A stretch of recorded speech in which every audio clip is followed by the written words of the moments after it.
एक दूर दराज के साम्राज्य में, जहां आकाश नीला और चमकता था और जंगलों में जादू बसता था, एक बहादुर राजकुमारी रहती थी जिसका नाम माहीन था। राजकुमारी माहीन अपनी नन्ही और जिज्ञासा के लिए मशहूर थी। उसकी आंखों में एक चमक थी जो हर रहस्य को खोजने की इच्छा रखती थी।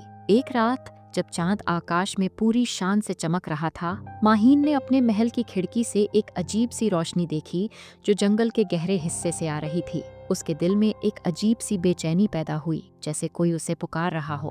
उसने निश्चय किया कि वह उस रोशनी का रहस्य जानेगी, चाहे इसके लिए कितना ही खतरा क्यों न उठाना पड़े। माहीन ने अपना हरा मखमली चोगा पहना, अपनी तलवार कमर से बांधी और महल के पिछले दरवाजे से चुपके से निकल गई। जंगल का रास्ता अंधेरा और रहस्यमयी था। हवा में अजीब सी सरसराहट थी, जैसे पेड़ आपस में फुसफुसा रहे हों। माहीन ने अपने डर पर काबू पाया और रोशनी की ओर बढ़ती गई। जैसे ही वह जंगल के गहरे हिस्से में पहुंची, उसने देखा कि एक छोटा सा मैदान था जहां एक चमकता हुआ तालाब था। तालाब के किनारे एक सफेद घोड़ा खड़ा था जिसके पंखों जैसे विशाल बाजू थे। उसकी खाल चांदनी की तरह चमक रही थी और उसकी आंखों में एक जादुई चमक थी। माहीन हैरान रह गई। उसने कभी उड़ता घोड़ा नहीं देखा था। माहीन ने धीरे से घोड़े के पास जाने की कोशिश की। घोड़े ने उसे देखा और अपने पंख फैलाए जैसे वह उसे निमंत्रण दे रहा हो। माहीन ने हिम्मत की और घोड़े की पीठ पर चढ़ गई। उसी क्षण घोड़ा हवा में उड़ने लगा। माहीन के दिल में एक अजीब सी खुशी और जोश पैदा हुआ।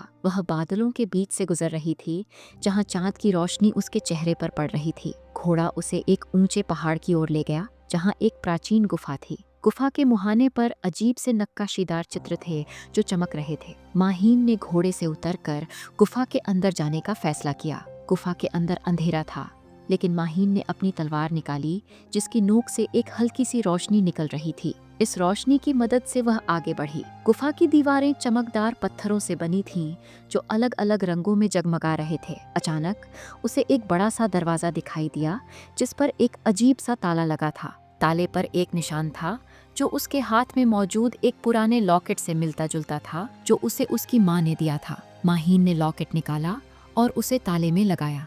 दरवाजा खुल गया और अंदर एक बड़ा सा हॉल था जिसमें एक चमकता हुआ खजाना था। खजाने के बीच में एक सुनहरा संदूक था। माहीन ने उसे खोला तो उसके अंदर एक जादुई आईना था। आईने में उसने अपना प्रतिबिंब देखा, लेकिन वह केवल उसका चेहरा नहीं था। आईने ने उसे एक अजीब सी दुनिया दिखाई जहां आकाश लाल था और जमीन पर अजीब अजीब पौधे उग रहे थे। माहीन ने आईने को छुआ और अचानक वह एक चक्करदार तूफान में फंस गई। जब उसने आंखें खोलीं तो वह उस अजीब सी दुनिया में थी।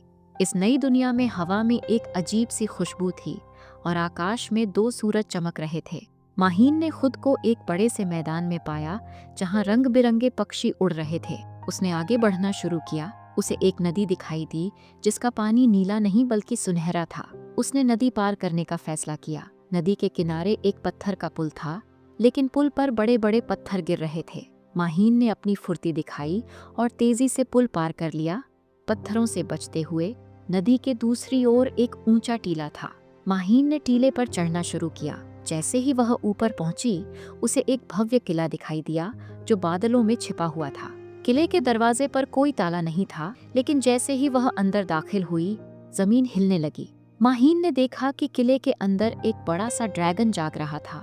उसके पंखों से आग निकल रही थी।